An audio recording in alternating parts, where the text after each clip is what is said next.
All right, strap yourselves in because we are going deep today. Deep into, Public Enemy. yes. Not just music, though, right? Right. Statement, Yeah, a whole movement, really. absolutely. So we've got a ton of material to get through today. Notes, excerpts, even some video transcripts, all about how Public Enemy, Change the game. yeah, changed the game. Right. Musically, And culturally. culturally, for sure.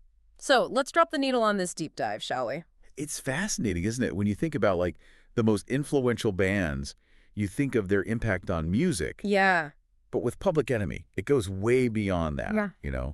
They weren't afraid to look at the social and political realities of their time head on. Mm-hmm. And that resonated in a way that few bands ever have. Absolutely. So for those who might have missed the sonic boom that was Public Enemy, can you give us a little background on how it all began? Okay, so rewind back to 1985. Okay. Long Island, New York, Mm-hmm. Chuck D and Flavor Flav. The dynamic duo. The driving forces link up in Roosevelt. And these guys, they weren't just, spitting rhymes. They were channeling this this fierce political awareness into their music. That's what made them stand out, right? I mean, they weren't afraid to get real. Talk about the things other groups just weren't touching. Exactly. Yeah. American racism, media bias, struggles of black communities. Public Enemy threw it all into the mix. They were one of the first, I think, to put these intensely political themes into mainstream hip-hop. Yeah. And they did it with a sound that was just as confrontational as their message. Let's talk about that sound because it is such a huge part of their legacy. This wasn't just, your average hip-hop. Yeah, it was like a sonic explosion. Yeah. And a lot of that is thanks to their production team, the Bomb Squad. Bomb Squad. Legendary. They took sampling to a whole new level, layering sometimes dozens of sounds, Wow. funk, rock, even spoken word, all into a single track. That's crazy. They weren't afraid to use harsh sounds, jarring sounds. It was like they were trying to shake you awake. Yeah. And those fast drum loops, too. Oh, yeah. Way faster than what other rap groups were doing at the time. It was intense, but it worked. Absolutely. It was like nothing anyone had heard before. People called it musical assault, and for good reason, Yeah. It was designed to grab you, to shake you up, and make you listen to what they were saying. Mm-hmm. And it wasn't just about creating noise. It was about reflecting the chaos and the anger of the world around them.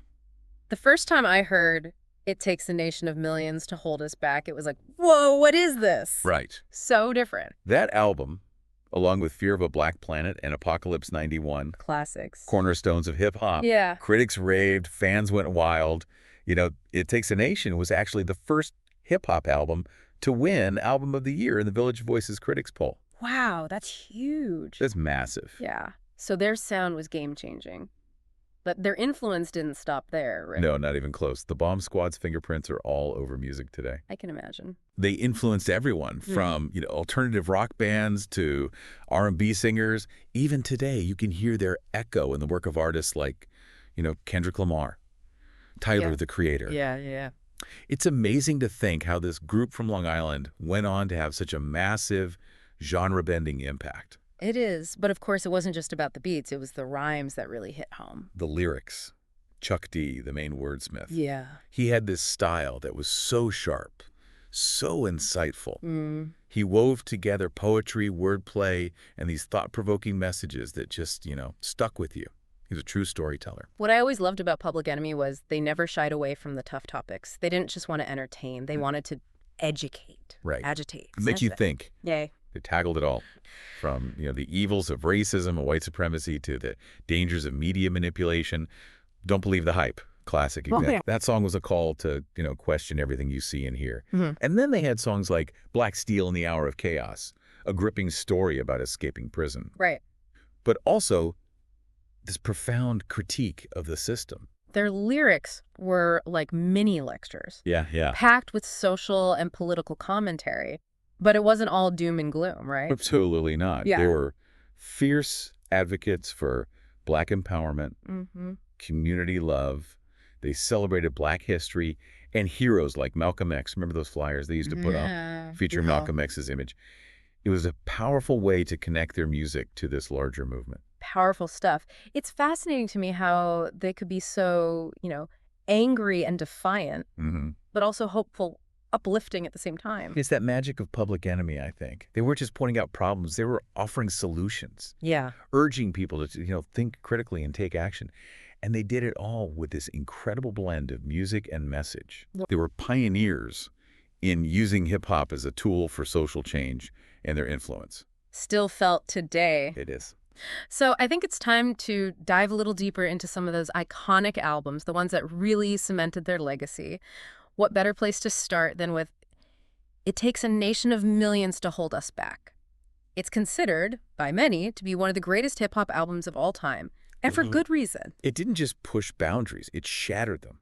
I mean, think about it. The Bomb Squad's production was revolutionary. Yeah. With its intricate sampling, those chaotic, almost jarring soundscapes. Chuck D's lyrics, fearless, tackling police brutality, systemic racism, the need for black empowerment. Yeah. It was a wake-up call disguised as a party.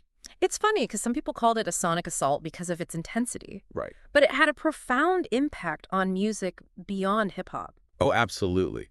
Bands from all genres were inspired by its raw energy, those innovative production techniques. You can hear its echoes in everything from rock and industrial music to electronica.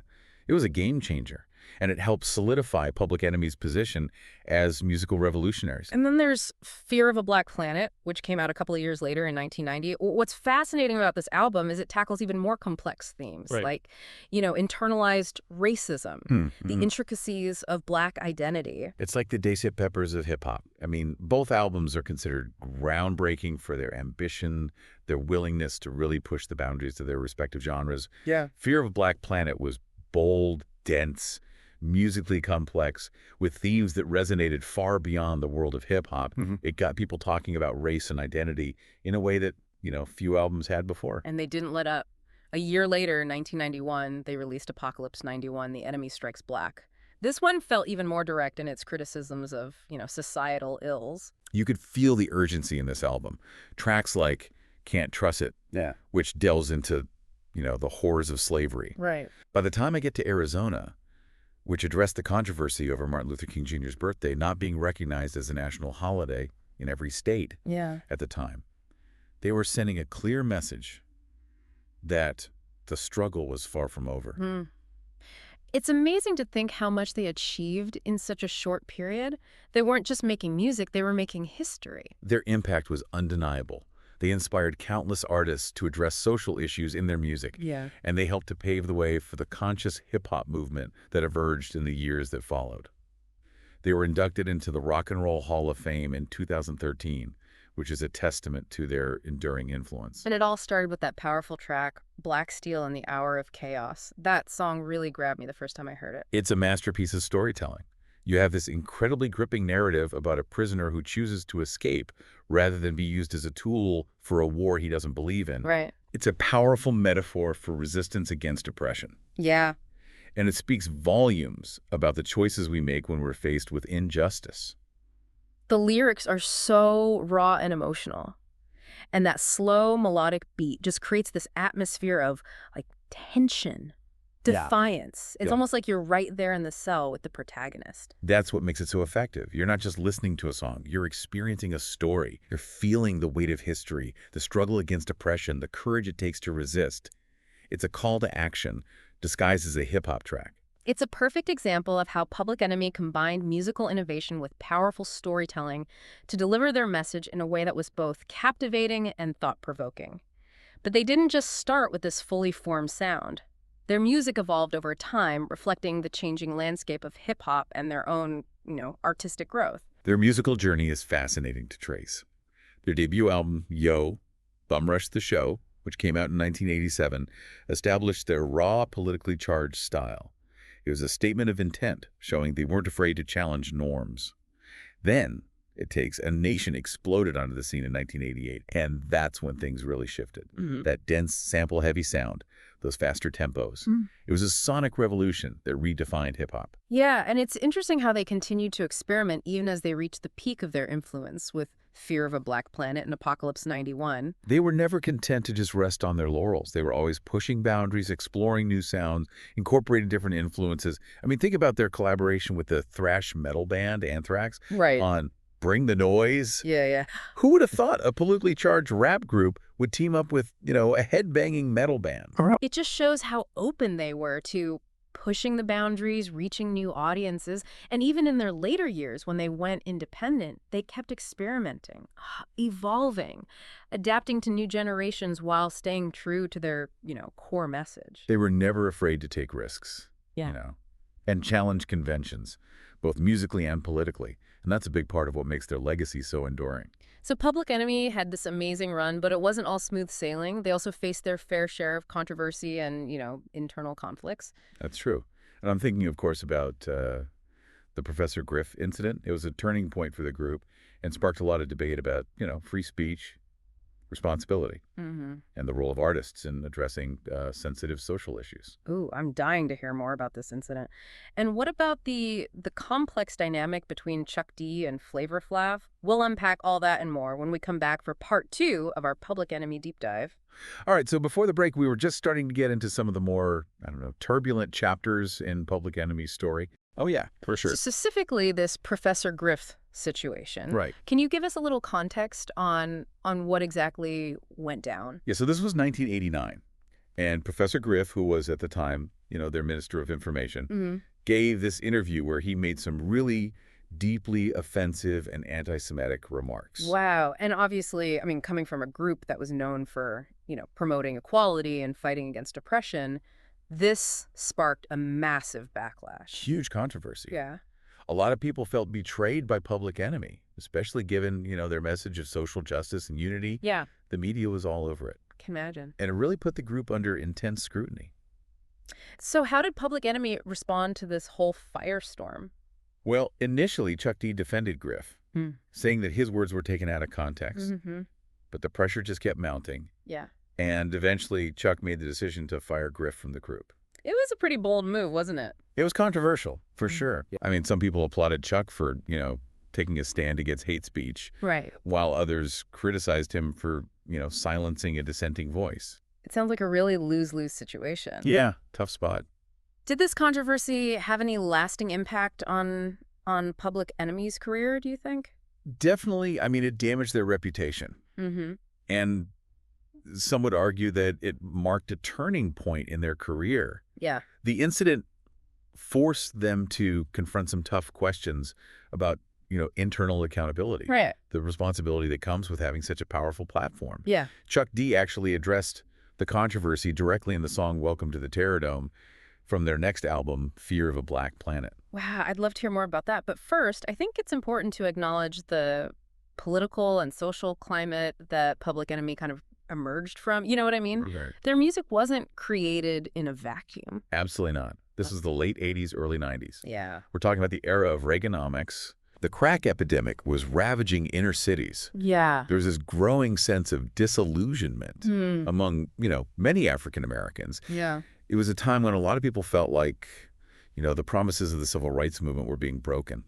So Public Enemy's music was a direct response to those realities, right? Yeah. A reflection of the anger, frustration, and the hope of that moment. Exactly. Yeah. Their music was a voice for the voiceless, Mm-hmm. a way to channel the pain and the anger of a generation into something powerful, Yeah. transformative. And they weren't afraid to push buttons either, right? To challenge the establishment with their lyrics, their imagery. Yeah, yeah. The S1Ws with their, paramilitary outfits. Mm-hmm. Those lyrics that directly called out politicians, the media, they weren't playing around. They knew they were going to ruffle some feathers. For sure. They were accused of being racist, anti-American, of inciting violence, Yeah. Some radio stations and record stores even banned their music. But for many, especially young Black Americans, Public Enemy were speaking truth to power. Mm-hmm.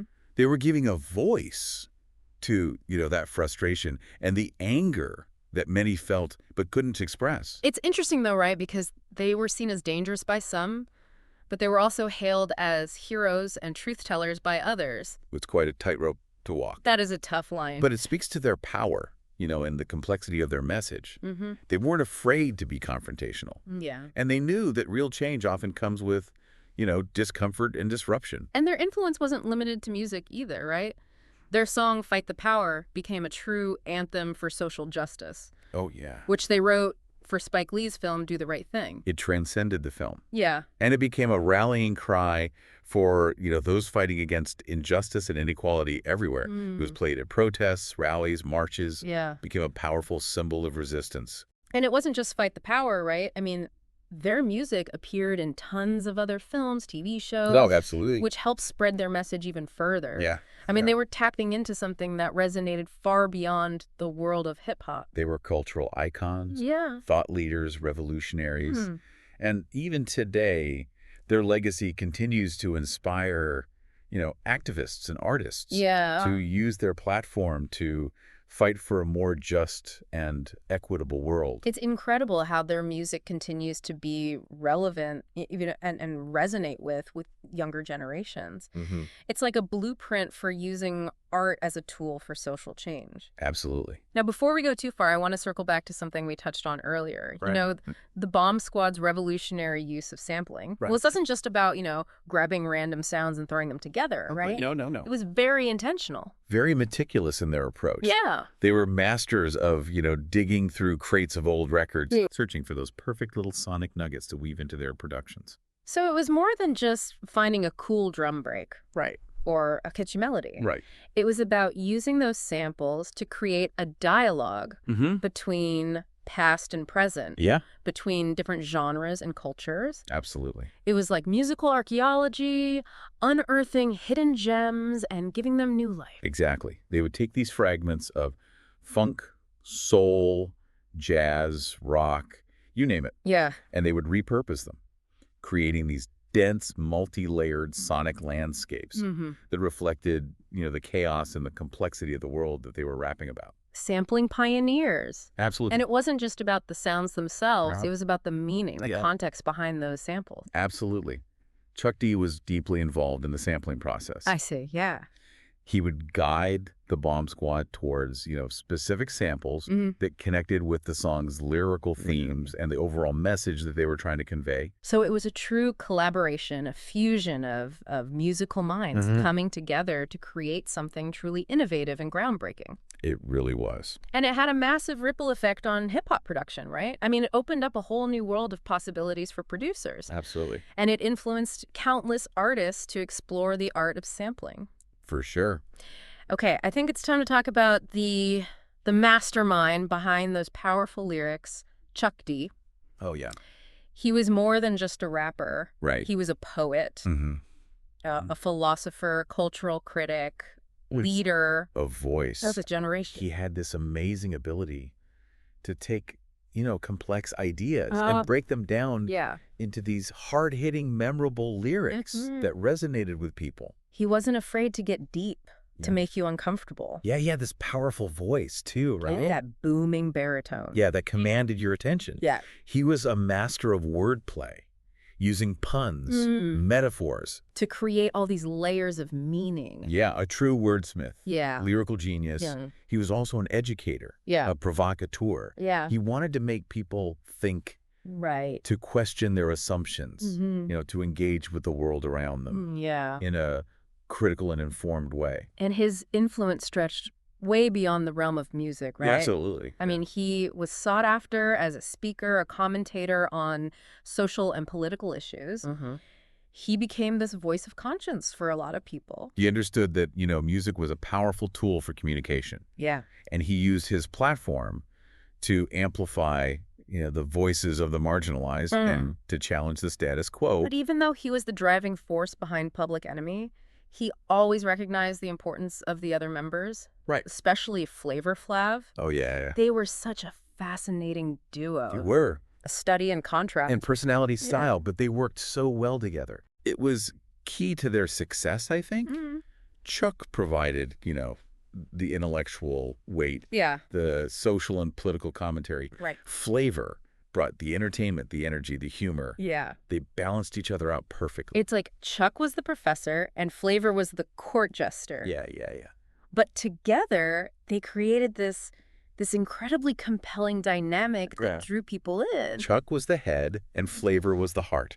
Yeah, that's a good way to put it. Right. You know, I know some people felt that Flavor Flav's antics sometimes overshadowed the group's message, Hmm. but I think his presence made them more accessible to a wider audience. Yeah. He was that comic relief, Hmm. the wild card, you know, Yeah. the guy that kept things from getting too serious. You can't deny his charisma, though. Oh, for sure, for sure. He was an entertainer, and he knew how to connect with people, on a visceral level. Yeah, and even his later career in reality TV. You know, while it might seem at odds with Public Enemy's original message, Mm-hmm. I think it speaks to the complexity of their journey. It does. It does. It's a reminder that even within a revolutionary group, Yeah. individuals are allowed to evolve Yeah. and pursue their own paths. Right. Life is messy. Life is messy, exactly. It's not always, black and white. No, it's not. And you know, we've spent a good chunk of this deep dive focusing on the positive aspects of Public Enemy's story. Mm-hmm. But I think we'd be remiss if we didn't acknowledge the controversy surrounding Professor Griff Right. and the impact it had on their legacy. Yeah. So we've got to address the elephant in the room, right? Wow. So we'll delve into that thorny chapter, explore the complexities of their legacy, and discuss their, enduring influence when we return for the final part of our Public Enemy deep dive. Mm-hmm. All right, so we're back. And before the break, we left things on a pretty serious note. The Professor Griff controversy really cast a long shadow, didn't it? It did. Tough subject. Mhm. But I think it's an important part of Public Enemy's story. For sure, because, here's a group that built its reputation on fighting for equality, speaking out against all forms of oppression, Mm. and then you have this prominent member spouting, hateful rhetoric. Exactly. Mm-hmm. And it made a lot of people question, their sincerity. Were they truly committed to the message they were preaching? Yeah. Or was it all, I don't know, just an act? Right. And I think that's where Chuck D's decision to fire Griff becomes even more significant. It wasn't just about damage control. It was about taking a stand. Yeah. Showing that they wouldn't, tolerate hate speech within their ranks. Absolutely. It was a bold move, Mm-hmm. and it showed they were willing to put their principles above, everything else. But it also sparked a lot of debate Oh, for sure. about the limits of free speech, Mm. the responsibility of artists to, use their platform wisely. Yeah. Complex situation. Mhm. It was. With no easy answers. It brought up a lot of really important questions that I think are still relevant today. Oh, absolutely. When does free speech cross the line into hate speech? How do we hold people accountable for their words, Yeah. especially when they have such a large following? Especially in today's world. And can a group's message truly be separated from, the actions and beliefs of its individual members? Right. Public Enemy's story shows that it's not always so simple. It's not. It's a reminder that even, the most revolutionary and well-intentioned groups, they're made up of flawed individuals who can make mistakes. Mm-hmm. And it's how those mistakes are handled that ultimately, I think, defines their legacy. So how do you think Public Enemy will be remembered? Despite the controversies, their impact on music and culture is undeniable. They'll be remembered as pioneers, as revolutionaries who changed, the face of hip-hop. They brought social and political consciousness to the forefront of popular music, and they inspired countless artists to use their platform, for something bigger than themselves. And they were fearless in their approach, right? Absolutely. Unafraid to challenge the status quo, to speak truth to power. They didn't just make music. They made a movement. And their music still resonates today, maybe even more so in, our current climate of social and political upheaval. Yeah. The issues that they were rapping about back in the 80s and 90s, racism, inequality, media manipulation, they're still very much alive. It's like their music was prophetic in a way, right? Yeah. For telling these struggles we'd continue to face, decades later. It's the power of art that speaks to universal truth. Mm-hmm. It transcends time and place, and it continues to connect with people on a deeper level. And it's not just the message that endures.